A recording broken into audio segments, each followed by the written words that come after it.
ایک مجلس منعقد فرمائیں گے، یہ اس کی نقل ہے۔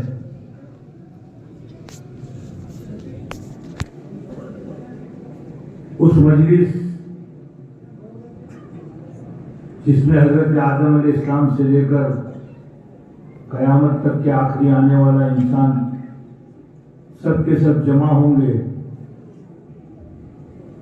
اور اللہ تبارک تعالیٰ ان معصوم بچوں کے قرآن جو انہوں نے اپنے سینے میں اللہ کے فضل سے محفوظ فرمایا ہے،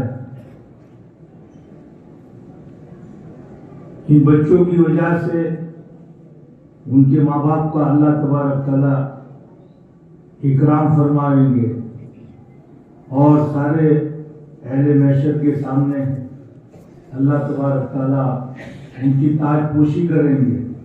اور بارہا ہمارے سامنے جب بھی تکمیل حفظ کا پروگرام آیا ہے، وہ احادیث ہمارے سامنے آ چکی ہے۔ ہمارے حافظ صاحب نے نظم کے اندر بھی اللہ کے نبی علیہ السلام نے حفظ قرآن کے اوپر جو فضائل ذکر کیے ہیں، بہت ساری روایتوں انہوں نے نظم کی شکل میں پیش کر دی ہے۔ اعلان صاحب نے بھی ہمارے سامنے وہ فضائل ذکر کر دیے ہیں۔ تو انہی میں سے ایک حدیث یہ بھی ہے کہ سب جمع ہوں گے،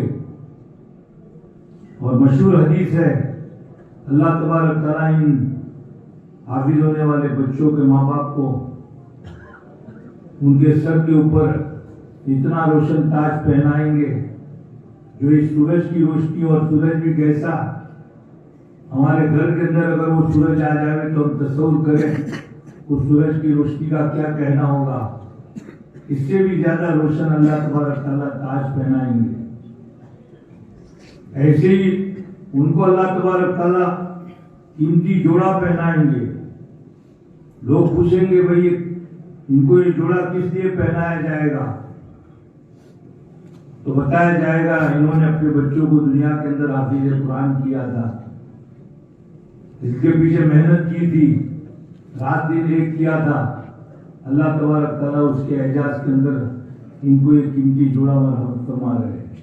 تو اس وقت ان لوگوں کے دلوں میں احساس ہوگا جنہوں نے اپنے بچوں کو دنیا میں حفظ قرآن نہیں کروا کر دنیا کی راہ میں بہ کر دنیا کی تعلیم کو اپنے آپ کو ترقی کا زینہ اور ترقی کا ذریعہ سمجھ رہے تھے، اور انہوں نے اپنے معصوم بچوں کو دنیا کی تعلیم کے پیچھے لگایا تھا۔ لیکن ظاہر ہے چڑیا چگ گئی دانا، اب پچھتانے سے کوئی فائدہ نہیں ہے۔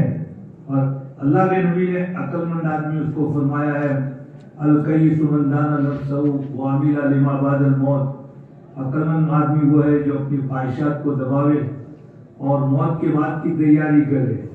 تو موت کے بعد کی تیاریوں میں سے ہمارے لیے ایک تیاری یہ بھی ہے، جیسے کہ موت کے بعد ہمارے لیے اصل چیز کیا ہے؟ قرآن ہمارے لیے دستور حیات ہے۔ اللہ ہمیں معاف فرماوے، ہم نے دنیا کی ساری چیزوں کو جانا، اگر نہیں جانا ہے تو ایک ایمان والے نے 60 سال 70 سال 80 سال گزر گئے، اللہ تبارک تعالیٰ کی طرف سے 30 پارے کی شکل میں ایک خط ایمان والے کے پاس بھیجا ہے، ایک دستور ایمان والے کے پاس بھیجا ہے، ایمان والا اس کی تلاوت بھی کر رہا ہے، لیکن اللہ تبارک تعالیٰ اس کے اندر کیا کہہ رہے ہیں ایمان والے کو پتہ نہیں ہے۔ حالانکہ عمر کتنی گزری پڑھتے پڑھتے 60 سال 70 سال 80 سال۔ ہمارا کوئی بچہ یا ہمارا کوئی دوست اگر کسی بیرون ملک میں رہتا ہو، ہم اپنی کام کی مشغولی میں ہو اور انتہائی سخت ضروری کام بھی ہو، اور وہاں سے اس کی طرف سے اگر کوئی خط آ جاتا ہے تو ہم اپنے سارے تقاضوں کو دبا دیتے ہیں، ساری مشغولیوں کو ایک طرف کر دیتے ہیں، جب تک کہ اس خط کو نہ پڑھ لے سمجھ نہ لے۔ اور اگر کسی دوسری زبان کا خط ہو تو اس زبان کا جاننے والا جب تک کہ اس کے پاس ہم پڑھوا کر سمجھ نہ لے ہمیں چین نہیں ملتا ہے۔ اور یہ قرآن پاک تو ہماری اپنی زندگی کا مقصد ہے، وما خلقت الجن والانس الا لیعبدون۔ ہم اللہ کی بندگی کیسے کریں گے؟ زندگی ہم کیسے اپنی اللہ تبارک تعالیٰ کی اطاعت کے مطابق اللہ کے نبی کے پاکیزہ طریقے کے مطابق گزاریں گے، جبکہ ہم نے قرآن کو سمجھا ہوگا، اور ظاہر ہے اسی قرآن کو ایمان والا جو وہ سمجھ نہیں رہا ہے۔ اس لیے ضرورت ہے اس بات کی کہ ہمیں قرآن نازلے کی شکل میں اس کو اس کے مخارج کے ساتھ صفات کی رعایت کرتے ہوئے جیسے قرآن پڑھنا ہے، ہمیں اس قرآن کو اپنے سینے میں اتارنا چاہیے کہ اس قرآن اس میں اللہ تبارک تعالیٰ کیا کہہ رہے ہیں، اس کے معنی اور مفاہیم کو بھی سمجھنا چاہیے، پھر اس کے اوپر عمل بھی کرنا چاہیے۔ امت پوری امت کی ذمہ دار ہے، پھر اس قرآن کو اس کے الفاظ اور معنی کو امت تک پہنچانا بھی چاہیے۔ یہ ساری ہماری ذمہ داریاں ہیں، اور حضرت مفتی شفیع صاحب رحمۃ اللہ علیہ نے معرفت القرآن میں ذکر کیا ہے، جو جتنی ذمہ داری کے اعتبار سے کمی کرے گا، کل قیامت کے دن اللہ تبارک تعالیٰ کی بارگاہ میں اس کی اتنی ہی پوچھ ہوگی۔ ایک آدمی نے قرآن تو اچھا پڑھ لیا، لیکن اس کی معنی کو نہیں سمجھا، یہ بھی قرآن سے اعراض ہے۔ معنی کو بھی سمجھ لیا لیکن عمل نہیں کر رہا، یہ بھی قرآن سے اعراض ہے۔ عمل بھی کر لیا لیکن امت کو پہنچانے کی ذمہ داری تھی، اگر یہ نہیں کر رہا ہے تو یہ بھی اعراض ہے۔ آج دنیا کے اندر ہم پر جو حالات آئے ہیں وہ حالات ایسے ہی نہیں ہیں۔ امت نے جب قرآن کو چھوڑا ہے تو پھر اللہ تبارک تعالیٰ کی طرف سے یہ حالات آئے، ورنہ جب امت نے قرآن کو پکڑ کر رکھا ہے، اللہ تبارک تعالیٰ نے امت نہتی تھی، کمزور تھی، بے بس تھی، مادیت کے اعتبار سے امت کے پاس کچھ نہیں تھا، لیکن اللہ تبارک تعالیٰ نے ان کی مدد جو ہے فرمائی ہے۔ اس لیے ضرورت ہے ہم زیادہ سے زیادہ ہماری اپنی مسجدوں کے اندر جہاں بہت سارے دینی کام ہوتے ہو، ایک ہماری طرف سے دعوت یہ بھی چلنی چاہیے درس قرآن کی، کچھ نہ کچھ تھوڑا وقت نکال کر ہم درس قرآن ہوں، تاکہ امت کے سامنے یہ اللہ تبارک تعالیٰ نے 30 پاروں کی شکل میں ہمیں جو دستور حیات دیا ہے، زندگی گزارنے کا پاکیزہ طریقہ اور قانون بتلایا ہے، ہم اس کے مطابق عمل جو کر سکے۔ اللہ تبارک تعالیٰ ہمیں پوری امت کو اس کی توفیق عطا فرمائے۔ تو بہرحال میں یہ عرض کر رہا تھا، وہ جو ہمارا دنیا کی تعلیم کی طرف ذہن بڑھتا جا رہا ہے، اور اس کی وجہ سے ہم اپنے بچوں کو مکاتب سے پیچھے ہٹا رہے ہیں، اداروں کے اندر جو دین کے قلعے ہیں وہاں سے ہٹا کر ہم دنیاوی تعلیم کے پیچھے لگا رہے ہیں۔ دنیاوی تعلیم سے انکار نہیں ہے، وہ ضرورت کی چیز ہے، لیکن اس کو ہم ضرورت کے درجے میں رکھیں۔ دین یہ ہمارا اپنا مقصد ہے۔ قرآن پاک کے اندر اللہ تبارک تعالیٰ نے اپنی کروڑوں نعمتوں کو ذکر فرمایا ہے، لیکن اللہ کے نبی علیہ السلام کی بعثت، آپ کو جو قرآن عطا فرمایا اور قرآن کے ساتھ اللہ کے نبی علیہ السلام کو اللہ تعالیٰ نے جو ذمہ داریاں دی، ان ذمہ داریوں کو آپ نے امت کے لیے امت پر نبھایا۔ اس کو اللہ تبارک تعالیٰ نے احسان کی شکل میں ذکر کیا ہے، حالانکہ ساری خدا کی نعمتیں ظاہری باطنی دینی دنیاوی سب اللہ تعالیٰ کی نعمت احسان ہے، لیکن اللہ تبارک تعالیٰ اس سے معلوم ہوتا ہے کہ اگر تعلیم ہمارے لیے کوئی ہے تو یہی قرآن اور حدیث ہے، اس کا علم ہے، ورنہ یہ دنیاوی تعلیم کو ہماری اپنی زبان سے اس کو علم کہنا یہ بھی علم کی توہین ہے۔ ایک فن ہے جس کے ذریعے سے آدمی ظاہری اسباب کے اعتبار سے دنیا کماتا ہے، ورنہ ایمان والے کا تو عقیدہ ہے کہ روزی تو اللہ تبارک تعالیٰ کی طرف سے جب ہم ماں کے پیٹ میں تھے اور ہمارے جسموں میں روح ڈالی جا رہی تھی، اس وقت اللہ تبارک تعالیٰ نے ہماری روزی لکھ دی ہے۔ وقت بہت مختصر ہے، ورنہ میں لطیفے کی شکل میں واقعہ بھی پیش کرتا کہ اللہ تبارک تعالیٰ بندہ نہیں چاہتا ہے تو بھی زبردستی اس کو اللہ تبارک تعالیٰ کی طرف سے دی ہوئی روزی کھانی پڑتی ہے۔ تو ایمان والے کا تو عقیدہ ہے کہ روزی تو انسان کے اللہ تبارک تعالیٰ کی طرف سے جو مقدر ہے۔ تو اللہ تبارک تعالیٰ نے علم جو ہے وہ کتنا قیمتی ہے اور نعمتوں کے مقابلے میں کتنا بڑا ہے، اللہ تبارک تعالیٰ نے اس کے اوپر بندوں کو بتلایا۔ لقد من اللہ علی المؤمنین اذ بعث فیہم رسولا من انفسہم یتلو علیہم آیاتہ ویزکیہم ویعلمہم الکتاب والحکمہ وَإِن كَانُوا مِن قَبْلُ لَفِي ضَلَالٍ مُبِينٍ۔ اللہ تعالیٰ کہہ رہے ہم نے انسانوں کے اوپر احسان کیا ہے کہ انسانوں کے اندر سے ایک مبارک نبی ہم نے بھیجا جو ان کے اوپر قرآن کی تعلیم کرتا ہے، تلاوت کرتا ہے، ان کو اس کا علم سکھلاتا ہے، ان کے دلوں کا تزکیہ کرتا ہے، اللہ تبارک تعالیٰ نے اس کے ساتھ قرآن کو سمجھنے کے لیے نبی کی سنت عطا فرمائی۔ اللہ تعالیٰ فرماتے کہ دیکھو اس سے پہلے تم جہالت کے اندھیریوں میں پڑے ہوئے تھے، ہم نے یہ نور تمہیں دیا۔ اللہ اس کو احسان کے طور پر ذکر کرتے ہیں۔ اس سے معلوم ہوتا ہے کہ ہمارے لیے کتنی بڑی نعمت ہے۔ تو میں یہ عرض کر رہا تھا، یہ جو ہماری مجلس ہے، یہ اللہ تبارک تعالیٰ جو کل قیامت کے دن اصل مجلس کرائیں گے، اب اندازہ لگاوے آدم علیہ السلام سے لے کر آخری انسان تک وہاں جمع ہوں گے، اور ان کے سامنے ان چھوٹے چھوٹے بچے جنہوں نے بڑی قربانیاں دے کر یہ اپنے سینے کے اندر قرآن کو اتارا ہے، ان کے ماں باپ کے ساتھ یہ اعزاز کیا جائے گا۔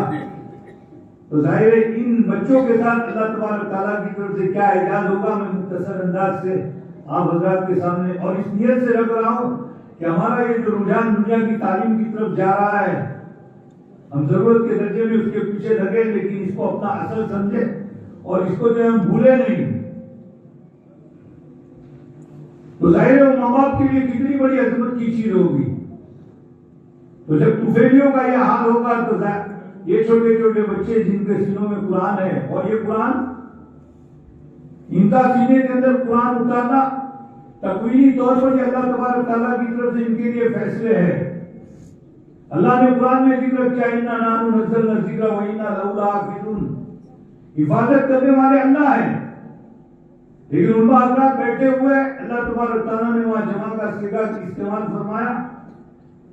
اللہ نے ان حافظ بچوں کو ایسی بڑی عمر میں بھی بہت سے عزت کرتے ہیں، ہماری مستورات کی بہت ساری حافظ ہوتی ہے، چھوٹی بڑی، اللہ تبارک تعالیٰ نے ان سب کو جو ہے وہ ذریعہ بنایا ہے، اور یہ ذریعہ اللہ تبارک تعالیٰ کی طرف سے اللہ کے نبی کی امت پر جہاں اور بہت ساری دوسری امتوں کے مقابلے میں اللہ نے فضائل ذکر کیے ہیں، خوبیاں عطا فرمائی ہیں، انہی خوبیوں اور فضائل میں سے، خصوصیات میں سے اللہ تبارک تعالیٰ نے یہ چیز یہ بھی عطا کری۔ دنیا کا بڑا کوئی عہدیدار ہو، ہم مثلاً وزیر اعظم کو لے لے، اس کو اگر کسی سے محبت ہو تو اس محبت کے اندر وہ اس کے ساتھ بڑے اکرام کا معاملہ کرے گا، ہدیہ دے گا، زمین دے گا، دکان دے گا، جو کرنا ہو کرو۔ لیکن ذرا اس وزیر اعظم کو یہ کہا جائے کہ آپ کو اس سے محبت ہے اور محبت کے اندر یہ سب کچھ کر رہے ہیں، لیکن آپ کا جو لقب وزیر اعظم کا ہے یہ ذرا لقب بھی اس کو دے دو، وہ یہ کہے گا سب کچھ دے سکتا ہوں لیکن وزیر اعظم کا لقب تو میرے ہی لیے ہے۔ لیکن قربان جاوے اللہ تبارک تعالیٰ کی کریم شان کریمی کے اوپر اللہ تبارک تعالیٰ نے حافظ جو اللہ کا لقب ہے، اللہ تبارک تعالیٰ نے معصوم بچوں کو بھی دے دیا۔ اِنَّا نَحْنُ نَزَّلْنَا الذِّكْرَ وَإِنَّا لَهُ لَحَافِظُونَ، یہ بھی اللہ تبارک تعالیٰ کی طرف سے ایک بہت بڑا اکرام ہے، اور یہ اللہ کے نبی علیہ السلام کا معجزہ ہے۔ فضائل میں ان کے کیا ہے وہ تھوڑا بعد میں بتاتا ہوں۔ اصل تو ہمارے دل میں قرآن کی عظمت پہلے آنی چاہیے۔ جب قرآن کی عظمت ہمارے دل میں آئے گی، اور جس نبی کے اوپر یہ قرآن نازل کیا گیا ہے اس کی عظمت جب ہمارے دل کے اندر آئے گی تو انشاءاللہ پھر حفظ قرآن کا جذبہ ہمارا پیدا ہوگا۔ ہم بھی چاہیں گے کہ حافظ قرآن ہو، اور ہم یہ کہیں کہ مصعب بڑی عمر ہو گئی، اب تو وقت چلا گیا، تو ہماری نبی نے ہمیں امت کو یتیم نہیں چھوڑا ہے۔ انشاءاللہ یہ جو فضائل ان کے لیے ہے، اگر ہم سچے دل سے ارادہ کر کے نیت کر کے شروع کر دیں گے تو اللہ تبارک تعالیٰ ہمیں بھی حافظ قرآن کے اندر اٹھائیں گے، اور جو تمغے جو انعامات اللہ تبارک تعالیٰ ان واقعے میں دنیا میں حافظ قرآن ہونے والوں کو عطا کریں گے وہ اللہ تبارک تعالیٰ ہمیں بھی عطا کریں گے، لیکن دل کی نیتوں کا حال اللہ تبارک تعالیٰ جانتے ہیں۔ بہرحال مجھے یہ عرض کرنا ہے، یہ جو قرآن ہے 30 پاروں کی شکل کے اندر دنیا کی کوئی بھی کتاب آپ اٹھا لے، اتنی غریب حکیم کتاب کوئی اپنے سینے کے اندر اتار نہیں سکتا ہے۔ یہ اللہ کے نبی علیہ السلام کا معجزہ ہے۔ اللہ تبارک تعالیٰ دنیا کے اندر انبیاء علیہ السلام کو بھیجتے تھے، وہ نبوت کا جب دعویٰ کرتے تھے تو دلیل کے طور پر ان کو اللہ تعالیٰ معجزہ عطا کرتے تھے۔ معجزہ یہ عربی زبان کا لفظ ہے کہ نبی نے جو دعویٰ کیا ہے میں اللہ کا نبی ہوں، اس پر دلیل کے طور پر وہ ایسی چیز پیش کرے کہ سامنے والے کچھ ایسی چیز پیش کرنے سے عاجز ہو، اور پھر اللہ تعالیٰ نے ہر زمانے کے اندر معجزے کے طور پر ایسی چیزیں پیش کی ہے جو چیزیں ان کے درمیان تھی، لیکن نبی جو چیز پیش کر رہا ہے ایسی چیز وہ پیش نہیں کر سکتے. جیسے حضرت عیسیٰ علیہ السلام، ان کو اللہ تبارک تعالیٰ نے مختلف معجزات دیے تھے. ان میں سے ایک معجزہ تھا مادر ذات نابینا، ان کو آپ بینا کر دیتے تھے. تو اس زمانے کے اندر بڑے بڑے حکیم تھے، ڈاکٹر تھے، مختلف بیماریوں کا علاج تھا. آنکھیں کمزور ہو اس کی دوا تھی ان کے پاس، لیکن ایک بچہ ماں کے پیٹ سے نابینا پیدا ہوا ہو، ان کے پاس کوئی علاج نہیں تھا. حضرت عیسیٰ علیہ السلام ہاتھ پھیرتے تھے اور اس کی وجہ سے وہ بینا ہو جاتا تھا. تو وہ سمجھتے تھے کہ بھائی ہم ڈاکٹر ہیں، لیکن یہ علاج تو ہمارے پاس نہیں ہے. آپ واقعی میں اللہ کے سچے رسول ہیں. موسیٰ علیہ السلام کے زمانے میں جادوگری کا دور تھا. اللہ تعالیٰ نے موسیٰ علیہ السلام کو عصا عطا فرمایا. آپ عصے کو زمین پر ڈالتے تھے، وہ عصا بن جاتا تھا سانپ. جادوگر کو اپنی رسیوں کو، اپنی لکڑیوں کو زمین پر ڈالتے تھے، وہ بھی عصا بن جاتا تھا. اور جب دونوں کا مقابلہ ہوا تو موسیٰ علیہ السلام کا عصا سانپ بن کر جادوگروں کے جتنے بھی جادو تھے، بڑی سے بڑی تعداد آتی ہے، 90 لاکھ کے قریب جادوگر تھے، اور ہر ایک کے پاس ایک عصا، ایک لکڑی اور ایک رسی تھی. تو 90 پلس 180 سانپ بنے ہوئے تھے. ایک ہی جھڑپ کے اندر حضرت موسیٰ علیہ السلام کا عصا سانپ بن کر نکل گیا. تو جادوگر بھی جانتے تھے کہ ہم نے جو کچھ پیش کیا ہے وہ جادو ہے، اور موسیٰ نے جو پیش کیا وہ جادو نہیں ہے. اس کے فوراً سجدے میں گر گئے اور ایمان لے آئے. تو یہ اللہ تبارک تعالیٰ نے نبیوں کو معجزات عطا فرمائے. انبیاء علیہ السلام کو اللہ تعالیٰ نے ہدایت کے لیے کتابیں عطا فرمائی، صحیفے عطا کیے. جیسے موسیٰ علیہ السلام کو تورات، عیسیٰ علیہ السلام کو انجیل، حضرت داؤد علیہ السلام کو زبور، اللہ کے نبی علیہ السلام کو قرآن پاک. لیکن تورات، انجیل، زبور یہ معجزہ نہیں تھا. اللہ کے نبی علیہ السلام کو اللہ تعالیٰ نے سب سے بڑی کتاب عطا فرمائی، قرآن پاک. یہ اللہ کا کلام بھی ہے اور ساتھ میں اللہ کے نبی کا معجزہ بھی ہے. کیونکہ اللہ کے نبی علیہ السلام آخری نبی ہے، آپ کے بعد کوئی نبی آنے والے نہیں ہے، اور قیامت تک کہ آپ کی نبوت باقی رہے گی. آپ تو اپنی حیات مختار گزار کر دنیا سے چلے گئے، لیکن نبوت آپ کی قیامت تک کی باقی ہے. اس لیے اللہ تبارک تعالیٰ نے بہت سارے وہ معجزات جو پچھلے انبیاء دنیا سے چلے گئے، ان کے ساتھ ان کے معجزات ختم ہو گئے. وجہ ہے کہ ان نبیوں کی رسالت دنیا میں باقی نہیں رہی. اسی لیے علماء فرماتے ہیں اگر کسی کو کسی جگہ موسیٰ علیہ السلام کا عصا مل بھی جائے اور وہ عصے کو ڈال کر سانپ بنانا چاہے، معجزہ ظاہر نہیں ہوگا. اس لیے کہ اس عصے کے سانپ بننے کے لیے موسیٰ علیہ السلام والا ہاتھ چاہیے. موسیٰ علیہ السلام قبر میں جا چکے ہیں، اور اللہ کے نبی علیہ السلام کی نبوت قیامت تک کی باقی ہے. اس لیے اللہ تعالیٰ نے بہت سے معجزات، وہ تو اللہ کے نبی کے ساتھ دنیا سے آپ پردہ فرما گئے، چلے گئے. معجزات بڑے معجزات ہیں، وقت بہت مختصر ہے، ورنہ میں اس میں سے اشارہ بھی کرتا، لیکن اشارہ کا بھی جو وقت نہیں ہے، اس لیے کہ مجھے اصل جو مضمون بیان کرنا ہے. ان میں بات معجزات وہ ہے جو اللہ کے نبی علیہ السلام کے دنیا سے پردہ فرمانے کے بعد بھی آج موجود ہے. اس میں سے قرآن کے علاوہ میں ایک معجزہ پیش کرنا چاہ رہا ہوں، وہ اس معنی کر کے کہ چونکہ ہماری بستی سے حاجیوں کے جو بڑے بہت سارے فارم آئے ہوئے ہیں، پاس ہوئے ہیں، وہ حج میں جانے والے ہیں. علاقے کے اندر بھی ہر بستی کے اندر سے بڑی تعداد کے اندر، کہ اس سے پہلے اتنی بڑی تعداد کے اندر لوگ حج کے اندر گئے ہوئے نہیں ہیں. تو بعض رسومات جو ہوتی ہے وہ رسومات وہ ہمارے حج کو برباد کر دیتی ہے. اتنا قیمتی وقت ہوتا ہے وہاں کا، ایک لمحہ ہمارا، لیکن ان رسومات کو ادا کرنے کے اندر وہ وقت ہمارا بیت اللہ کے طواف کرنے کے بجائے وہ بیت اللہ جس کی طرف محبت کی نظر دیکھنے کی وجہ سے 20 رحمتیں نازل ہوتی ہے، آدمی کا بہت سارا وقت وہ رسومات روایات کو ادا کرنے کے اندر بازاروں کے اندر جو چلا جاتا ہے. تو اللہ کرے میں اللہ کے نبی علیہ السلام کا یہ معجزہ پیش کر رہا ہوں، اور بڑی مبارک مجلس ہے. دنیا کے اندر اس سے بہتر مجلس کوئی نہیں ہے. یہ مجلس کل قیامت کے دن ہمیں بتلائے گی، جہاں اللہ تبارک تعالیٰ اصل مجلس سنائیں گے، اس کی نقل ہے. اللہ تبارک تعالیٰ ہماری اس نقل کو بھی اصل کی طرح سے قبول فرماوے. اللہ تبارک تعالیٰ کے وہاں بندوں کو قبول کرنے کے لیے بہانہ بھی نہیں، بلکہ اللہ تبارک تعالیٰ تو بے بہانہ عطا فرماتے ہیں. ہماری یہی نقل اللہ تبارک تعالیٰ اس اصل کی طرح سے بنا کر اللہ ہمارے لیے بخشش کا اور آخرت میں اکرام کا سامان بنا دے. یہی مجھے یاد آیا، موسیٰ علیہ السلام کے مقابلے میں جادوگر آئے تھے موسیٰ علیہ السلام کو ذلیل کرنے آئے تھے، فرعون کو غالب کرنے کے لیے آئے تھے، لیکن مفسرین لکھتے انہوں نے ظاہر میں شکل موسیٰ علیہ السلام نے جیسے لباس پہنا تھا پہنا ہوا تھا، امامہ پہنا تھا پہنا ہوا تھا. تو اللہ کی غیرت کو گوارا نہیں ہوا کہ ظاہر میرے نبی کا اور باطن میں کفر ہو. ان سارے جادوگروں کو اللہ تبارک تعالیٰ نے چند لمحوں کے اندر ایمان کی دولت دی، سجدے کی حالت میں جنت کے مقامات دکھلائے، اور سالہ سال کے مجاہدوں کے بعد ولایت کا مقام ملتا ہے، اللہ نے چند گھڑیوں میں عطا کر دیا. تو دیکھو وہاں تو نیتیں تھی نبی کو ذلیل کرنے کی، اور ہم یہاں قرآن کے احترام میں، ان مفاد قرآن کے احترام کے اندر اپنے سارے وقت کو فارغ کر کے بڑھاپے کی حالت میں، بیماری کی حالت کے اندر، مستورات اپنے دن بھر کے کام سے تھکے ہونے کی حالت میں ان کے اعزاز میں آ کر یہاں بیٹھے ہوئے ہیں، اور پھر ہمارے سامنے جو ان ساتھیوں نے جو انعامات ان کے اکرام کے اندر، حالانکہ یہ کچھ نہیں ہے، لیکن وہی اللہ تبارک تعالیٰ کی نقل کر رہے ہیں. یہ بھی اللہ اس نقل کو اثر سے بدل دے رہے ہیں. یہ بھی جو ہمارے طرف سے ہدیے ان کو دیے جا رہے ہیں، یہ اللہ کی سنت ادا کر رہے ہیں. روایت کے اندر آتا ہے اللہ تبارک تعالیٰ نے جنت کے اندر ایک نہر رکھی ہے، نہر ریان. اس کے بعد اللہ تبارک تعالیٰ نے حافظ قرآن کے لیے، ایک حافظ قرآن کے لیے ایک محل بنایا ہے. وہ محل مرجان کا ہے، اور اس کے اندر 70,000 دروازے ہیں. ہم میں سے شاید یہاں بیٹھے ہوئے لوگوں میں سے کسی نے دنیا میں کوئی ایسا محل دیکھا نہیں ہوگا جس کے 70,000 دروازے ہوں.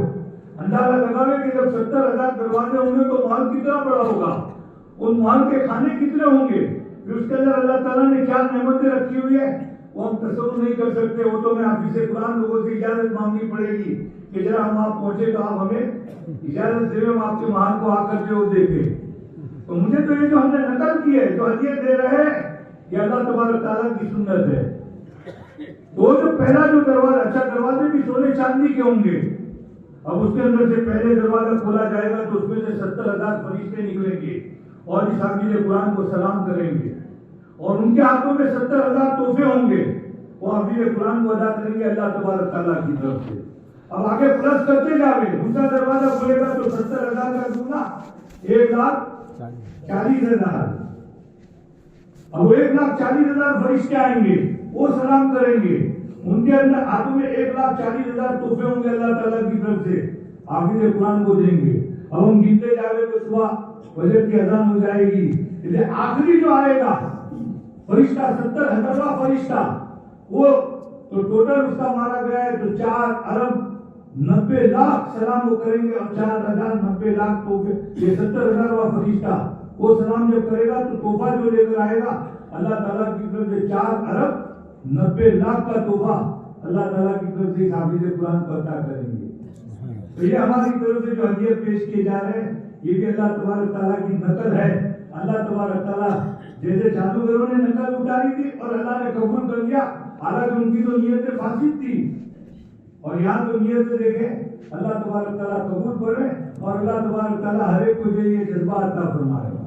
اسی طرح سے روایت میں آتا ہے کہ اگر کوئی حافظ، اللہ کے نبی نے فرمایا کہ حافظ قرآن اگر کوئی اس کو کھلاتا ہے تو آپ نے مثال ذکر رکھی، مطلب اللہ کے نبی کے کہنے کا منشا کسی طرح کا بھی اکرام کرتا ہے تو یہ حافظ قرآن کے جسم کے اندر، اس کے سینے میں اللہ نے جتنے قرآن کے حروف رکھے ہیں، ایک حرف کے بدلے میں اللہ تبارک تعالیٰ 10 نیکیاں عطا فرمائیں گے، 10 درجے بلند فرمائیں گے، اور 10 گناہ معاف کریں گے. کس کو؟ وہ کھلانے پلانے اور اکرام کرنے والے کو. اب ہم شمار کر لے قرآن میں کتنے حروف ہیں، ہر حرف پر 10 نیکیاں، 10 گناہ معاف اور 10 درجات بلند کریں گے. اور ساتھ میں اللہ تعالیٰ کہیں گے اے میرے بندے، تو نے میری عظمت کی وجہ سے، میرے قرآن کی عظمت کی وجہ سے اس حافظ قرآن کی عظمت کی ہے، دیکھ آخرت میں تجھے کیا دیتا ہوں. اگر دنیا کا بادشاہ اگر کسی کو یوں کہہ دے تم میری طرف سے خصوصی انعام کے مستحق ہو، تو ہمیں سے ہر ایک تصور کر سکتا ہے کہ جو بادشاہ نے یہ کہا ہے تو کتنا بڑا انعام دے گا. اور یہ حکم الحاکمین، وہ جو یہ کہہ گا کہ اے بندے تو نے میری وجہ سے اور میرے قرآن کے عظمت میں میرے حافظ کی جو ہے تو نے اکرام کیا، دیکھ میں تجھے کیسا نوازتا ہوں. تو یہ بھی ہماری طرف سے جو نقل ہے.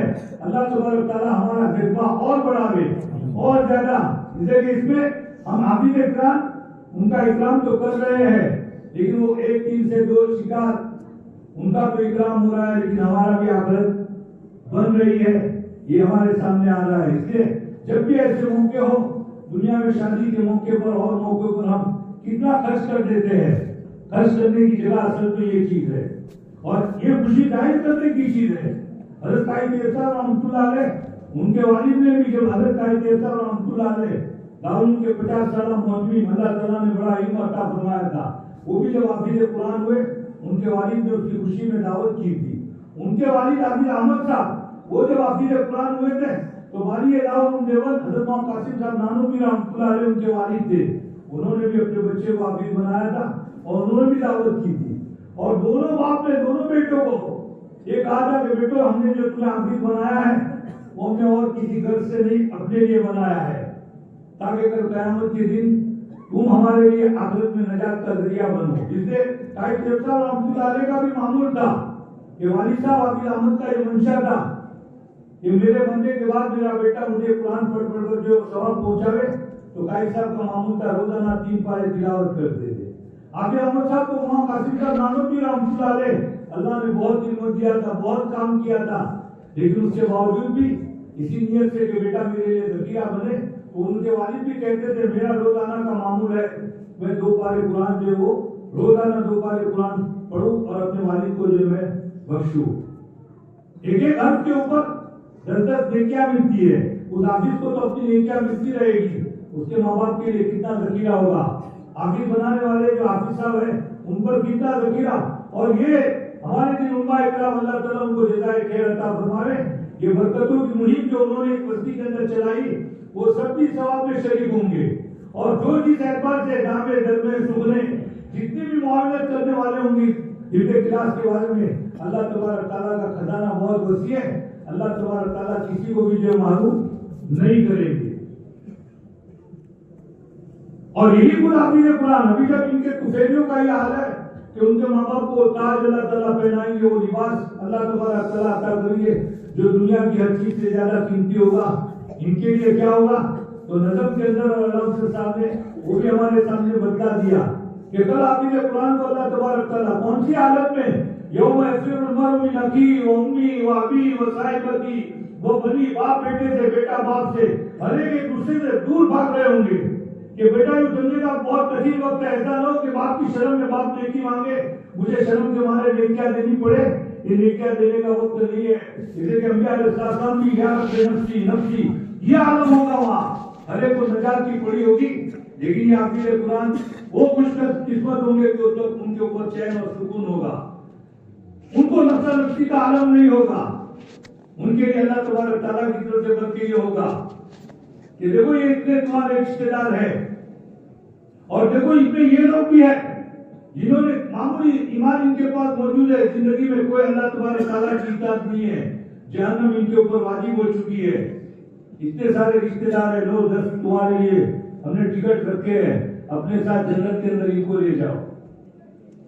ابھی حافظ قرآن جو ایسے 10 آدمیوں کو، لیکن یہ بات ہم ذہن کے اندر رکھے، خالی ان کے قرآن کے اوپر یہ فضیلت نہیں ہے، اس کے قرآن کے بعد اس کے اوپر عمل بھی ہونا چاہیے، حلال کو حلال سمجھے، حرام کو حرام۔ اسے میں حافظ قرآن بچوں کو نصیحت بھی کرتا ہوں کہ دیکھو اللہ تعالیٰ نے ہمارے سینے میں جو قرآن عطا کیا ہے، اس کی عظمت ہمارے دلوں میں ہونی چاہیے۔ ایک چیز تو ہم یہ سمجھ لیں کہ دنیا میں جتنے بھی لوگ رہ رہے ہیں، اللہ تعالیٰ نے اگر کسی کو ہفتے اکریم کی، اگر اللہ تبارک تعالیٰ نے نعمت عطا فرمائی ہے، وہ ہفتے پوری دنیا کا بادشاہ بھی ہو، تو یوں سمجھو کہ اس کی بادشاہ، اس کے اندر جتنی بھی چیزیں وہ ہماری اس قرآن کی نعمت کے مقابلے میں ہیچ ہے۔ جیسے کہ وہ بادشاہ، وہ جو کچھ مال ہے اس کے پاس جہاں بدن سے سانس اکھڑ جائے گا، سارا کا سارا دھڑا رہ جائے گا، وہ تنا جو وہ آخرت کے اندر جائے گا۔ سکندر بادشاہ آدھی دنیا پر حکومت کرنے والا، موت کا وقت آیا ہے تو اس نے 2 وصیتیں کی کہ دیکھو جب کفن مجھے جنازے کے اندر رکھو تو میرا ہاتھ جو باہر نکال کر رکھنا، کفن کے اندر مت رکھنا، اور دوسرا میرے جنازے کو جب قبرستان کی طرف لے جاؤ تو ذرا بازار سے ہو کر گزارنا۔ لوگوں نے کہا بادشاہ سلامت ایسا کیوں؟ تو کہا دیکھو جب میرا ہاتھ باہر رکھوں گے تو لوگوں کو پتا چلے گا کہ سکندر دنیا کا اتنا بڑا بادشاہ تھا، لیکن دنیا سے جب جا رہا ہے تو بالکل خالی ہاتھ جا رہا ہے۔ اور بازار ایک ایسی جگہ ہے کہ آدمی وہاں پر دنیا میں ایسا مشکل ہوتا ہے کہ وہاں آخرت کو بھولا ہوا ہوتا ہے، تو ان بازار کے اندر مشغول رہنے والوں کو بھی سبق ملے کہ ہم کمائیں گے تو کتنا کمائیں گے اور کما کر کہاں لے جائیں گے. دیکھو یہ بادشاہ کا جنازہ جا رہا ہے, وہ ہزاروں کتنا مال لگنے والا تھا آدھی دنیا پر اس کی حکومت کی, لیکن دنیا سے گیا ہے تو خالی ہاتھ. تو ان کے اندر بھی قناعت کا جذبہ پیدا ہو اور وہ آخرت کی تیاری کرے. تو حدیث پاک کے اندر آتا ہے کہ حافظ قرآن جس کو اللہ تعالیٰ نے قرآن کی اللہ نے نعمت عطا کی ہے, اگر وہ دنیا والوں کی کسی چیز کو دے کر راج ٹپکا رہا ہے, وہ اس کی اتنی بڑی عمارت ہے, وہ اس کی اتنی خوبصورت گاڑی ہے, وہ اس کو اللہ تعالیٰ نے اس سے اللہ تبارک تعالیٰ کی نعمت کی ناقدری کی ہے. اس لیے حافظ بچے ذہن میں بٹھا لے کہ اللہ نے سب سے بڑی نعمت ہمیں عطا فرمائی, ہمارے مقابلے میں دنیا کی نعمت کسی کو دی ہے تو وہ نعمت کچھ بھی نہیں ہے. کیوں؟ جہاں بدن سے سانس اگڑ جائے گی سب کے سب چیزیں یاد رہ جائیں گی. اور حافظ قرآن, اس کا جو قرآن سینے کے اندر ہے, قبر میں بھی ساتھ میں ہوگا, میدان محشر میں بھی ساتھ ہوگا. تو نفسہ نفسی کا جو عالم ہوگا, اللہ تبارک تعالیٰ اس وقت حافظ قرآن کو کہیں گے کہ جنت کے درجات سیڑھیوں کے اوپر چڑھتے جا. کیسے؟ وہ دنیا میں تو ٹھہر ٹھہر کر قرآن پاک کی تلاوت کرتا تھا, اس طرح سے جو قرآن پاک کی ایک ایک آیت کی تلاوت کرتے جا اور جنت کے درجے پر چڑھتا جا, اور تیرا آخری درجہ وہاں ہوگا جہاں تو ٹھہرے گا. اب اس وقت ہمارے ان چھوٹے چھوٹے بچوں کو ذہنوں میں آئے گا کیا بڑے حضرات جنہوں نے حفظ قرآن کیا کہ وہ صاحب قرآن تو حافظ قرآن تو کہے جاتے ہیں لیکن بہت ساری غلطیاں ہیں, اور بعض جگہ ایسا ٹھہر جاتے ہیں کہ آگے ہم چل ہی نہیں پاتے ہیں. تو یہ نعمت ہمیں وہ جنت دیکھے جتنی حدیث میں آتا ہے, جتنی قرآن پاک کی آیت ہے اللہ تعالیٰ نے جنت کے درجات بھی اتنے رکھے ہیں. معلوم ہوا آخری آیت سورہ ناس کی جو پڑھے گا حافظ قرآن, وہ آخری درجے پر پہنچ جائے گا. اس سے اونچا کوئی درجہ نہیں ہے. اس سے معلوم ہوا کہ حافظ قرآن کو اللہ تبارک تعالیٰ جنت کے اندر سب سے اونچا درجہ عطا کریں گے. تو وہ ذہنوں کے اندر آ رہا ہوگا کہ 15 پارے پر اگر آ کر میں ٹھہر گیا تو, 7 پر آ کر ٹھہر گیا تو, 2 پر آ کر ٹھہر گیا, یا ابھی تو سورہ بقرہ شروع کی تھی اور دوسرے رکوع کے اوپر بھول کر ٹھہر گیا تو چونکہ اللہ تبارک تعالیٰ نے دنیا میں وہ نعمت عطا کی تھی, اس لیے اللہ تبارک تعالیٰ ہمارے دارالعلوم دیوبند کے صدر مفتی عزیز الرحمان صاحب, انہوں نے فتوے کے اندر ذکر کیا ہے. آپ سے سوال کیا گیا کہ اگر کوئی حافظ حفظ کے اعتبار سے کمزور تھا, دنیا میں اٹک جاتا تھا تو وہاں بھول جائے گا, تو حضرت نے فتوے میں ذکر کیا ہے کہ نہیں, اللہ تبارک تعالیٰ اس کو یہ نعمت عطا کریں گے کہ وہ پڑھتا چلا جائے گا, یعنی بھولے گا نہیں. اور آخر تک اللہ تعالیٰ, اس لیے کہ اللہ جانتے تھے کہ اس بندے نے دنیا میں بچہ ہونے کی حالت میں, لوگ تو میٹھی نیند سوتے تھے, اس کو سبق پارا سنانے کی, سبق سنانے کی فکر ہوتی تھی. لوگ جو کھانے کے اور کھانا کھاتے تھے, اس کا ذہن اس کی طرف ہوتا تھا. ٹھنڈی گرمی بارش سب برداشت کرتا تھا, بیماریاں برداشت کرتا تھا, ساری چیزیں بڑی قربانیوں کے بعد سینے میں اس نے قرآن اتارا تھا. یہ اللہ تعالیٰ حال جانتے تھے, اس لیے اللہ تبارک تعالیٰ یہ اکرام جو وہ فرمائیں گے اور بہرحال اس کو وہاں تک پہنچائیں گے. ایسی روایت کا آتا ہے کہ جب ان حافظ قرآن کو قبر کے اندر رکھا جاتا ہے تو اللہ کے نبی فرماتے ہیں اللہ تعالیٰ قبر کو قوت گویا ہی دیں گے, خبردار ذرا برابر بھی تم نے اس کو کوئی تکلیف پہنچایا یا نقصان پہنچایا یا اس کے جسم کو کھایا, وہ قبر کو پورا گویا ہی عطا کریں گے. وہ قبر اللہ تعالیٰ کو جواب میں کہیں گے اللہ میں تیرے بندے کو کیسے کھاؤں جبکہ تم نے اس کے سینے کے اندر قرآن کو رکھا ہے. تو دیکھو جہاں 70 ایسے جن کے لیے جہنم واجب ہو چکی ہے, ان حافظ کے سفارش کرنے کی وجہ سے وہ اپنے ساتھ جنت میں ان کو لے جائے گا. خود حافظ کے لیے اعجاز ہے کہ اللہ تبارک تعالیٰ قبر کے اندر بھی جو اس کے جسموں کو جو محفوظ رکھیں گے. جیسے شہید کا جسم محفوظ رہتا ہے, انبیاء علیہ السلام محفوظ ہوتے ہیں, اپنی قبروں میں نماز پڑھتے ہوتے ہیں. اسی لیے حدیث میں آتا ہے ان حافظ قرآن اور ان انبیاء علیہ السلام کے درمیان کوئی فرق نہیں ہے. ان کے سینوں میں جیسے نبی کے سینے میں قرآن, ان بچوں کے, لیکن فرق اتنا ہے کہ وہ اللہ کے نبی ہیں, ان پر وحی آتی ہے اور ان کے اندر ان کے اوپر وحی نہیں آتی ہے. یہ فرق اتنا ہے, وہ نبی ہے یہ نبی نہیں ہے. باقی جیسا قرآن اللہ کے نبی کے سینے میں موجود تھا ایسی. اور دوسری چیز اللہ نے یہ فضیلت اس امت کو عطا فرمائی کہ پہلی امتوں کے اندر امتی لوگ حافظ نہیں ہوتے تھے, تورات کا کوئی حافظ نہیں, انجیل کا خالی انبیاء علیہ السلام ان کے سینوں کے اندر کتابیں ہوتی تھی. یہ اللہ کے نبی کی برکت سے اللہ تبارک تعالیٰ نے اس امت کو یہ عطیہ عطا فرمایا. بڑے تو بڑے اتنے معصوم چھوٹے بچے, ان کے دلوں کے اندر جو سینے میں دل ہوگا وہ کتنا نرم ہوگا. اور پھر قرآن کیسا ہے, اِنَّا سَنُلْقِي عَلَيْكَ قَوْلًا سکینہ اللہ کے نبی کو حدیث پاک میں آتا ہے، بخاری مسلم کی روایت ہے، صحیح روایت ہے، سخت سردی کے اندر بھی جب وہی آپ کے اوپر نازل ہوتی تھی آپ کی پیشانی مبارک سے موتیوں کی طرح پسینہ ٹپکتا ہوتا تھا۔ اب اتنا سکین قرآن ان چھوٹے چھوٹے بچوں کے سینوں کے اندر اتر آیا، یہ اللہ کے نبی کی برکت ہے کہ اللہ کے نبی نے وہ وہی کا جتنا بھی بوجھ تھا وہ اپنے سینوں میں آپ نے لے کر برداشت کر لیا اور اپنی امت کے معصوم بچوں کے لیے آپ نے اس کو آسان کر دیا، ورنہ سب کتنا ہے۔ لو انزلنا هذا القرآن على جبل لرأيته خاشعا متصدعا من خشية الله، کہ اللہ تعالیٰ فرماتے ہیں قرآن کے اندر اتنا پاور ہے، اس لیے کہ اللہ کا کلام ہے، اللہ جیسے طاقتور ہے، اس کا کلام کے اندر بھی اتنا ذکر ہے کہ اگر اس قرآن کو پہاڑ کے اوپر جو اگر رکھا ڈالا جائے تو پہاڑ بھی ریزہ ریزہ ہو جائے، اور اس کی تمثیل قرآن میں ہی ذکر کی گئی ہے۔ موسیٰ علیہ السلام جب کوہ طور پر گئے، اللہ سے ہم کلامی کا شرف حاصل ہوا تو حضرت موسیٰ علیہ السلام نے اللہ تعالیٰ کے سامنے تمنا ظاہر کی، درخواست کی، رب ارینی انظر الیک، اے رب میں چاہتا ہوں کہ میں آپ کو دیکھوں۔ اللہ تعالیٰ نے فرمایا کہ اے موسیٰ، اے کلیم اللہ، تم مجھے نہیں دیکھ سکتے ہو، لیکن ہاں تم تمنا ظاہر کر رہے ہو تو دیکھو جس پہاڑ کے اوپر تم کھڑے ہو ہم اپنی تجلی پہاڑ کے اوپر ڈالتے ہیں، اگر یہ پہاڑ اس تجلی کو برداشت کر سکتا ہے تو ہم تمہیں اپنی ذات جو دکھائیں گے۔ اللہ تبارک تعالیٰ نے تجلی پور پہاڑ کے اوپر ڈالی، جس جگہ پر اللہ نے اپنی تجلی ڈالی وہ جگہ بالکل جال و دبتا پورا چورا چورا ہو گیا اللہ کی تجلی سے، وہ خر موسیٰ صحیح کا، اور اس تجلی کا عکس موسیٰ علیہ السلام پر پڑا اور موسیٰ علیہ السلام بے ہوش ہو گئے۔ تو وہاں اللہ تبارک تعالیٰ اس کی اپنی ذات کی تجلی تھی، اس کا اتنا ذکر تھا کہ تجلی پڑی ہے پہاڑ کے اوپر اور پہاڑ ریزہ ہوا اور اس کا اثر گیا موسیٰ علیہ السلام پر اور موسیٰ علیہ السلام بے ہوش ہوئے۔ تو جیسے اللہ تعالیٰ کی ذات اس کی اپنی تجلی ہے، قرآن پاک کے اللہ کا کلام ہے، اللہ کی صفت ہے، جو اللہ کی ذات کے اندر پاور ہے وہی اللہ کے صفات کے اندر بھی پاور ہے، لیکن اس کے باوجود اس 30 پارے کا کلام ان چھوٹے چھوٹے معصوم بچوں کے سینے میں ہے۔ یہ اللہ کے نبی علیہ السلام کا معجزہ ہے۔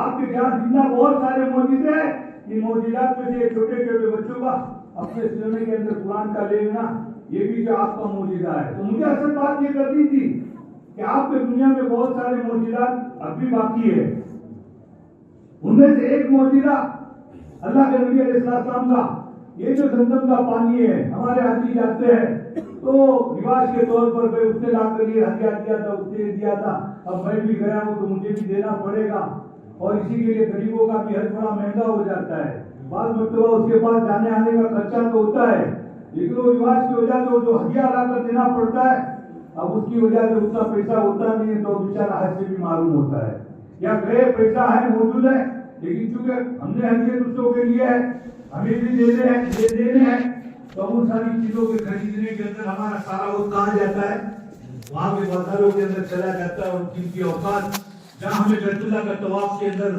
بیت اللہ کی طرف زیارت کرنے کے اندر گزارنا چاہیے تھا وہاں چلا جاتا ہے۔ اس نسبت سے میں اللہ کے نبی علیہ السلام کے اس معجزے کو ذکر کر رہا ہوں کہ دیکھو زمزم ہمارے سب کے سامنے ہے، وقت بہت گزر رہا ہے، حضرت اسماعیل علیہ السلام کی ایڑی ہو یا موسیٰ حضرت جبرائیل علیہ السلام کا پر ہو، علی اختلافی الاقوال گہرا پانی نکلا، وہ پانی اس وقت سے برابر موجود تھا، ایک وقت آیا اللہ کے نبی کے دادا حضرت عبد المطلب کے زمانے کے اندر اس کے اندر ریت جمع ہو گئی، یہاں تک کہ زمزم کا کنواں کہاں ہے وہ بھی نظر نہیں آ رہا تھا۔ حضرت عبد المطلب نے بڑی محنتوں کے ذریعے سے بہرحال تحقیق کروائی اور پتہ چلا کہ یہاں پر یہ کنواں موجود ہے۔ اب وہ کنویں کو آپ نے جو صاف کر کے جو اس کو نکلوایا، اللہ کے نبی کے زمانے میں ایک مرتبہ حضرات صحابہ کو لے کر وہاں پہنچے تو کنویں کے اندر پانی بہت کم تھا زمزم کا، حضرات صحابہ نے اس کے اندر جو برتن کو ڈالا اس میں سے پانی نکالا، پانی تھوڑا سا نکلا، آپ علیہ السلام نے اس کو پیا، پی کر تھوڑا بچا دیا، صحابہ نے پوچھا اللہ کے نبی پانی تھوڑا ہی تھا آپ نے بچایا رکھا، اس کو لے کر کنویں میں ڈال دو، صحابہ نے کنویں میں ڈال دیا۔ اللہ کے نبی کنویں کے منڈیر پر کھڑے ہو کر آپ نے فرمایا کہ دیکھو اس زمزم کے اندر میرا لعاب جا چکا ہے، اب تا قیامت اس کا پانی جو کم نہیں ہوگا، اور وہاں کے جو مشینوں کے اوپر جو اس کی تحقیق کرنے والے جو چلانے والے ہیں ان کا بتلانا ہے کہ ہر ایک سیکنڈ کے اندر 40,000 لیٹر پانی نکلتا ہے ہر سیکنڈ کے اندر. معلوم ہوا دنیا کے اندر اس سے تیز کسی کنویں کے اندر پانی نہیں نکلتا ہوگا. اتنا سارا پانی زمزم کا جو دنیا کے اندر جو ہے وہ پیا جا رہا ہے. تو اللہ کے نبی علیہ السلام نے فرمایا تا قیامت اب یہ پانی جو کم نہیں ہوگا.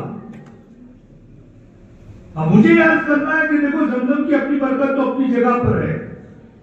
اسی لیے علماء حضرات جانتے ہیں اللہ کے نبی کا جب بھی سینہ چاک کر کے آپ کے دل کو دھویا گیا ہے تو جنت سے تشت تو لایا گیا. جنت کا پانی کوثر کا پانی نہیں لایا گیا, وہی زمزم کا پانی. اس سے اللہ علماء فرماتے ہیں کہ کوثر کے پانی کے مقابلے میں زمزم کا پانی اس کا درجہ بڑھا ہوا ہے.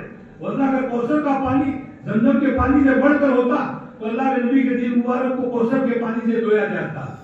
اور شاید اس کی وجہ یہ بھی ہے کہ بہرحال اللہ کے نبی علیہ السلام نے جو یہ فرمایا تھا تو اب وہ پانی کے اندر اللہ کے نبی کا لعاب مل گیا.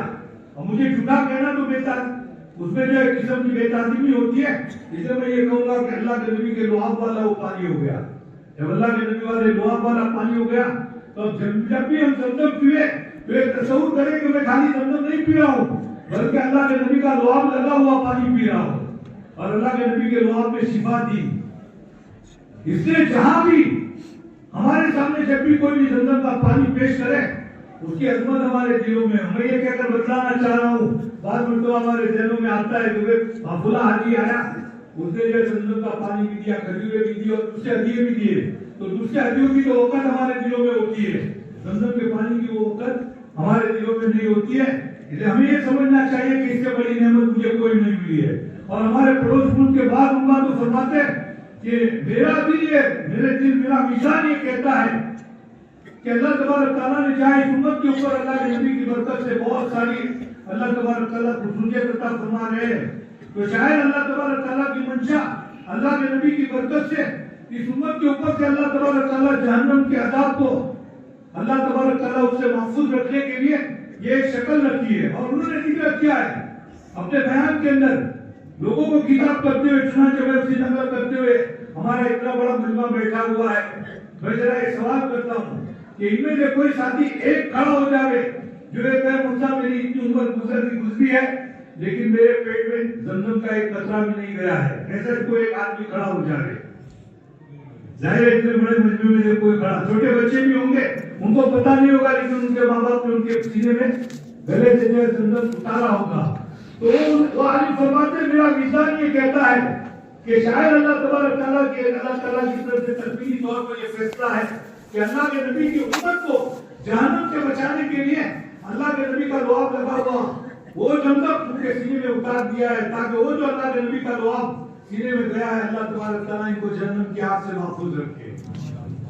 اب یہ اتنی بڑی برکت کی چیز ہے, اس میں ہمارے وہ حاجی جو جانے والے ہیں, ہماری ماں بہنیں جو پردے میں بیٹھے ہوئے جو جانے والی ہے, بلکہ میں اپنی بستی کے حضرات سے اور جو ماں بہنیں جانے والی نہیں ہے یا گئی تھی اور وہ ہدیہ لے کر آئی تھی وہ ان جانے والے حاجیوں کو جو تاکید کرے اور محبت سے سمجھاوے کہ دیکھو یہ حاجیوں کا رسم و رواج ختم کر دو, تمہیں اللہ نے اگر دیا ہے اور تمہیں لانے کا بہت شوق ہے تو صحابہ کی قربانیوں کی برکت سے وہ مدینہ کی میٹھی کھجوریں, ظاہر ہمیں مٹھاس تو بہت چاہیے لیکن وہ لذتیں جو مدینہ کی کھجوروں میں موجود ہے ظاہر ہے وہ مٹھاس کہیں ملتی ہے. اگر غیروں کو ہم کھلا دیتے ہیں تو وہ بھی شرطہ رہ جاتے ہیں کہ وہ سب میٹھی چیزیں تو ہم نے بہت کھائی لیکن اس کی مٹھاس تو بالکل جو وہ عجیب ہے. ہم خوب کھجوریں لاوے اور زیادہ ہماری توجہ زمزم کے لانے کی طرف آگے ہو اور یہ مبارک پانی کو ہم لے اور اس کے اندر اللہ کے نبی کا جب لعاب ملا ہوا ہے جب ہم پانی پیئے تو اس کا استحضار کرے میرے نبی کا لعاب ملا ہوا ہے اس کے اندر شفا ہے. ہم اپنا کھانا پکاوے تو اس میں قطرہ ڈال دے, روزانہ جو پانی استعمال کرتے ہیں 5 لیٹر 10 لیٹر پیتے ہیں اس کے اندر بھی ہم کس کا 1-2 قطرے ڈال دے اللہ کے نبی کی بہرحال برکت ہے. تو بہرحال یہ تصور میں جب ہمارا ہوگا تو انشاءاللہ اس کی برکت سے ہمارے سارے رسم و رواج ختم ہو جائیں گے. وہ لینا دینے کا جو مسئلہ ہے اس کے موقع پر اور اس کی وجہ سے بازاروں میں بھی ہم نہیں جائیں گے. اپنا سارا وقت وہاں عبادتوں کے اندر طواف کے اندر کچھ نہ ہو سکے تو بیت اللہ کی طرف دیکھنے کے اندر جس پر اللہ تعالیٰ کی طرف سے 20 برکت ہے 20 رحمتیں نازل ہوگی. حالانکہ رحمت کا ایک چھٹا کافی ہے تو وہ سارا وقت ہمارا وہاں گزرے گا. اللہ تبارک تعالیٰ ہمیں اللہ کے اس نبی کے موجودے کی قدردانی جو نصیب فرما دے۔ اب مجھے تو اصل جو موجودہ ہے یہ قرآن کا موجودہ، یہ اللہ تعالیٰ اللہ کے نبی علیہ السلام کو موجودہ ہے، یہ موجودہ اللہ تبارک تعالیٰ قیامت تک کے جو باقی رکھیں گے۔ اور آسمانی کتابیں، کتاب تھی، ایک کتاب بھی ہے، کلام بھی ہے اور موجودہ بھی ہے، اور اللہ تعالیٰ کی طرف سے دستور حیات ہے، آپ کی نبوت قیامت تک کے باقی رہنے والی ہے۔ تو اللہ تبارک تعالیٰ نے اس کے لیے اپنی طرف سے حفاظت کا سامان کیا، اور حفاظت کے لیے ذریعے کے طور پر ان چھوٹے چھوٹے بچوں کو اللہ تبارک تعالیٰ نے جو قبول کیا۔ اسی لیے 1500 سال گزر چکے ہیں، ہر زمانے کے اندر قرآن کے اوپر مختلف اعتبار سے حملے کیے گئے، کیے جا رہے ہیں اور قیامت تک کے کیے جائیں گے۔ تورات تبدیل ہو چکی، انجیل تبدیل ہو چکی، زبور تبدیل ہو چکی، حقیقی کتابیں دنیا میں موجود نہیں ہیں، لیکن ہماری قرآن کیونکہ تو اسی طرح سے باقی ہے۔ علماء حضرات جانتے ہیں، آپ لوگوں نے بھی سنا ہوگا، وقت لمبا گزر رہا ہے، مامون رشید کے وہاں ایک یہودی بڑا عالم آیا۔ مامون رشید علم دوست آدمی تھا، علمی مجلس لگاتا تھا۔ بہرحال دوسرے سال کے اندر جب آیا ہے، پہلے سال میں اس کے سامنے ایمان کا اسلام قبول کرنے کا انکار کیا، دوسرے سال میں آیا تو اسلام قبول کر کے آیا تھا۔ پوچھا بھائی کیسے؟ تو نے تو اس وقت نہ کہا تھا ہاں باپ دادا کا دین نہیں چھوڑ سکتا ہوں۔ تو اس نے کہا میں بہترین خطاط ہوں، یہاں سے جانے کے بعد میں نے جو 3 بہترین نسخے تورات کے بنائے، 3 انجیل کے، ان کے کنیسہ میں لے گیا، ان کے گرجا میں لے گیا، علماء نے قبول کر لیا، حالانکہ اس میں نے تحریف کر دی تھی، زبر زیر آگے پیچھے، آیتیں آگے پیچھے، کچھ آیتیں بڑھا دی، کچھ کم کر دیا، لیکن انہوں نے قبول کر دیا۔ لیکن ایک چھوٹا سا بچہ، میں نے قرآن خوبصورت 3 نسخے بنائے، بہترین تحریر کے ساتھ، کتابت کے ساتھ۔ ایک حافظ قرآن بچہ جا رہا تھا، میں نے کہا بیٹا یہ خریدو گے؟ میں اس کو بیچ رہا ہوں۔ کہا خریدوں گا تو صحیح، لیکن پہلے دیکھ لوں۔ اب وہ حافظ نے 2-4 جگہ دیکھا، اس بچے نے کہا تمہیں مبارک ہو، یہ ہمارا قرآن پاک اصل قرآن ہے، وہ نہیں ہے۔ کہا وہاں سے گیا تو ایک بوڑھے آدمی، آنکھوں سے دکھائی بھی نہیں دے رہا، کمزور آنکھیں، مسجد سے نکل رہے تھے۔ میں نے کہا بڑے میاں یہ قرآن خریدو گے مجھ سے؟ ہاں، کا بہت اچھا ہے، لیکن پہلے ذرا میں دیکھ لوں۔ تو 80 سال کا بوڑھا، اس نے بھی جب 2-4 دیکھا، یہ ہمارا قرآن نہیں ہے، اس نے بھی علماء کے پاس پہنچا، ان کی مسجدوں کے اندر، اور علماء حضرات کے سامنے جب پیش کیا تو ظاہر ہے وہ تو عالم ہے، انہوں نے دیکھا، قبول نہیں کیا۔ تو میں سمجھ گیا کہ دنیا کے اندر اگر کوئی سچا دین ہے تو دین اسلام ہے، تورات اپنا دین صحیح، باقی اس لیے علماء کو بھی پتہ نہیں کہ اس پہ تعریف ہو چکی ہے۔ تو قیامت تک کے جو اس کی حفاظت کے اللہ تبارک تعالیٰ نے ذمہ داری دی ہے، جسے یہی چھوٹے بچے، ان کو جن حافظ صاحب نے حافظ بنایا ہے، اگر وہ امامت کر رہے ہو، یہ چھوٹے بچے، وہ حافظ صاحب بھول کریں گے، تم یہ بچے جو ان کو ٹوک دیں گے، وہ آگے بڑھنا چاہیں گے، حافظ صاحب بچے کہیں گے آپ ہمارے استاد ہو، سر آنکھوں پر، آپ نے ہمارے پیچھے محنت کی ہے، قربانیاں کی ہے، لیکن یہ آپ آیت غلط پڑھ رہے ہیں، ایک آیت بھی آپ کو پڑھنے نہیں دیں گے۔ یہ بھی اللہ کے نبی علیہ السلام کا معجزہ ہے، قرآن پاک کی حقانیت کی جو وہ دلیل ہے۔ تو بہرحال قرآن پر حملے کیے گئے، قرآن نے چیلنج بھی کیا کہ اگر تم اس کو تورات اور تم جو یہ سمجھتے ہو کہ محمد کا اپنا کلام ہے، اللہ تعالیٰ کا کلام نہیں ہے، محمد اپنی طرف سے جو گڑ گڑ کر اس کو پیش کرتا ہے، اس جیسا قرآن لے آؤ، 10 صورتیں لے آؤ، 10 آیتیں لے آؤ، ایک صورت لے آؤ، اس جیسا لے آؤ، اور پھر ساتھ میں قرآن نے کیا ہو پیشن گوئی بھی کرتی، قیامت تک کے لیے سب قیامت تک نہیں لا سکتے ہو۔ اب انہوں نے اللہ کے نبی کے ساتھ ہر طرح کے حربے استعمال کیے، قرآن کو ختم کرنے، اسلام کو ختم کرنے کا، تکلیفیں بھی اتنی پہنچائی گئی، آپ نے آپ کے صحابہ نے ہجرت کی، لیکن قرآن کا کچھ بگاڑ نہیں سکے، وجہ ہے کہ اللہ نے حفاظت کا وعدہ کیا تھا۔ ہاں کلام بنانے کا تو بناتے تھے وہ، لیکن بنانے والا خود بھی بنانے کے بعد اپنے اوپر ہنستا تھا، الفیل و منفیل وما ادراک منفیل خرطوم طویل و ذنب کثیر۔ ہاتھی کیا ہے؟ ہاتھی آپ جانتے ہو ہاتھی کیا ہے؟ اس کی سونڈ بڑی ہے اور دودھ چھوٹی ہے۔ اب یہ کوئی معنی نہیں رکھتا ہے، قرآن پاک کی فصاحت اور بلاغت علماء حضرات جانتے ہیں، وہ اللہ کے کلام میں فصاحت اور بلاغت ہے، وہ انسانوں کے کلام میں نہیں ہے۔ اللہ کا کلام بہت فصیح اور بلیغ ہے۔ چنانچہ ایک بہت بڑا ادیب پوچھ رہا ہے، یہ عرب کے جو شعراء ہوتے تھے، ان شعراء سے بھی زیادہ اس کے اندر ادب موجود تھا۔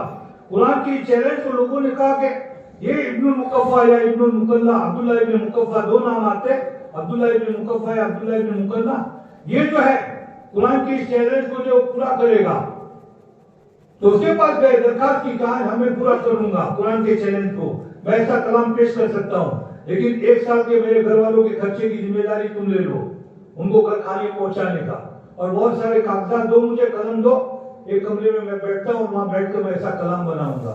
وہ کئی دن تک مضمون بنایا, دیکھا, پھر پھاڑ دیا, پھر بنایا, بہت سارے کاغذات, کچھ مہینے گزر چکے. اب ایک دن وہ صبح کے وقت گزر رہا تھا, اللہ معاف فرماوے, ایک وقت وہ تھا کہ صبح آدھی رات کو اگر کوئی مسلمانوں کے گھروں سے گزرتا تھا تو قرآن پاک کی تلاوت کی آواز آتی تھی. اور اب تو پوری بستی صبح رات کو 12, 1, 2 بجے تک ہماری مسجد سے موبائلوں کے پیچھے, دوسری چیزوں کے پیچھے گزرتی ہے, اور پھر آدھی رات کے بعد تو پورا مسلمانوں کا جو بستیاں ہوتی ہے وہ قبرستان بنی ہوئی ہوتی ہے, اور بہت سو کی تو فجر کی نماز کا وقت بھی قبرستان میں گزرتا ہے. یا پھر وہی اگر جاگ بھی رہے ہیں تو جوان بچے اور بچیاں موبائلوں کے چکر میں لگے ہوئے ہیں. تو گھر سے جو قرآن کی تلاوتیں ہوتی تھی وہ چلی گئی. تو وہ ابن المقفع وہ گزر رہا تھا, تو کسی گھر کی کھڑکی کھلی ہوئی تھی, اس میں سے ایک چھوٹی سی بچی یا بچہ وہ قرآن پاک کی تلاوت کر رہا تھا. اس تلاوت کے اندر جب اس کے کانوں کے اندر یہ آیت پڑھی, سآوی الی جبل یعصمنی من الماء قال لا عاصم اليوم من امر اللہ الا من رحم ربی, یہ آیت اس کے اندر فقال من المغرقین, یہاں تک یہ 19 آیتیں ہیں, 19 حروف ہیں ان کے اندر. اس نے جب سنا اتنی ایک آیت کو تو علماء حضرات نے ذکر کیا ہے, 2 قول ہیں کہ اس 19 حرفوں کے اندر 21 علم بدیع کی اصطلاحات اس کے اندر جمع ہوئی ہے, اور بعد نے ذکر کیا کہ یہ علم فصاحت اور بلاغت, یہ 3 علموں کا مجموعہ ہے, علم معانی, علم بیان, علم بدیع. تو ابن المقفع نے کہا اس ایک آیت کے اندر یہ تینوں علوم جب جمع ہو چکے ہیں تو پورے 30 پاروں کا کیا کہنا ہوگا. اس نے تیار کر لیا کہ یہ اللہ کا کلام ہے, اور اس جیسا کلام جو کوئی پیش نہیں کر سکتا ہے. اس نے لوگوں کو کہہ دیا کہ بھائی میں ایسا کلام پیش نہیں کر سکتا ہوں. یہ واقعی میں جب ایک آیت کے اندر جس میں 19 حروف ہے اور 21 بلاغتیں موجود ہے تو پورے قرآن کا کیا کہنا ہوگا, اور یہ انسان کی طاقت نہیں ہو سکتی ہے. بہرحال اللہ کے نبی علیہ السلام کے سامنے توڑ مڑوڑ کر ایک مرتبہ ان کے سردار آئے کہ محمد یہ اللہ کا کلام اگر ہوتا تو یہ تین کلمے ہیں, 3 کلموں کے اندر فصاحت اور بلاغت نہیں ہے, معلوم ہوا یہ اللہ کا کلام نہیں ہے. کیونکہ علماء حضرات جانتے ہیں عربوں کے محاورے پر ان کی جو پرانی عربی ہے اس کی زبان میں یہ قرآن نازل ہوا ہے. تو اللہ کے نبی علیہ السلام کے سامنے انہوں نے 3 کلمے پیش کیے. اللہ کے نبی نے فرمایا کہ تمہارا پرانا عربی جاننے والا کوئی بوڑھا ہے اس کو بلاؤ. چنانچہ ایک بہت بوڑھا ضعیف آدمی کو بلایا گیا. اب اللہ کے نبی تو رحمت للعالمین تھے. وہ بوڑھا جب آیا بڑی مشکل سے نیچے بیٹھ رہا تھا, تو بیٹھتے گئے تو اللہ کے نبی نے فرمایا یہاں مت بیٹھو, یہاں بیٹھو. اب وہ وہاں سے بڑی مشکل سے پھر ٹیڑھا ہوا تھا, پھر سیدھا ہوا, یہاں بیٹھنے گیا تو پھر وہ اللہ کے نبی نے فرمایا یہاں مت بیٹھو, یہاں بیٹھو. اب اللہ کے نبی تو امت کے لیے رحمت بن کر آئے تھے, آپ اس طرح بوڑھے کو تکلیف دے, لیکن یہ اللہ کی طرف سے اللہ کے نبی علیہ السلام کے لیے فیصلے تھے. وما ينطق عن الهوى ان هو الا وحی یوحى. 3-4 جگہ آپ نے جب بدلائی تو وہ بوڑھے کی زبان سے نکلا اتتخذونی ہزوا انا رجل کفار ان هذا لشیء عجاب. تو ان لوگوں نے 3 باتیں ذکر کی تھی. پہلے تو بوڑھے نے جو بات کی میں اس کا ترجمہ کر رہا ہوں تاکہ ہمارے عوام سمجھے کہ میں ایک بہت بوڑھا آدمی ہوں اور تم مجھے میرے ساتھ اس طرح ٹھٹا اور مذاق کرتے ہو, یہاں بیٹھو, یہاں بیٹھ کے جاتا تو یہاں بیٹھو, یہاں بیٹھ کے جاتا تو یہاں بیٹھو. یہ تو بہت عجیب چیز ہے. لیکن وہ جو اللہ کے نبی پر اعتراض کرنے والے تھے ان کے سامنے جواب آ گیا. لیکن 3 انہوں نے کرنے پیش کیے تھے, ایک تو ہزوا, ایک عجاب اور ایک کفارا. یہ 3 لفظ, یہ 3 عربی زبان کے لفظ نہیں ہے, فصیح نہیں ہے. تو اس بوڑھا جو پرانی عربی کو جاننے والا تھا, جب اس نے اپنے جملوں کے اندر ان تینوں کو استعمال کر لیا وہ دنگ رہ گئے کہ بھئی دیکھو اگر یہ 3 الفاظ یہ اللہ تبارک تعالیٰ کا کلام نہ ہوتا, انسانوں کے کلام پرانی عربی کے کلام میں نہ ہوتا تو یہ ہمارا بوڑھا جو تینوں کلموں کو استعمال نہ کرتا. غیر وہ بات کھا گئے. تو مجھے عرض کرنا ہے کہ قیامت تک کے یہ قرآن باقی رہے گا. ایک شوشہ, ایک حرف, ایک زبر زیر کو کوئی بدل نہیں سکتا ہے. اللہ تعالیٰ نے ذریعے کے طور پر ہمارے حافظوں کو جو قبول فرمایا ہے. اب ہمارے دل میں بھی آ رہا ہوگا کہ صاحب یہ اتنی بڑی نعمت ہے دنیا میں اللہ تبارک تعالیٰ عزت عطا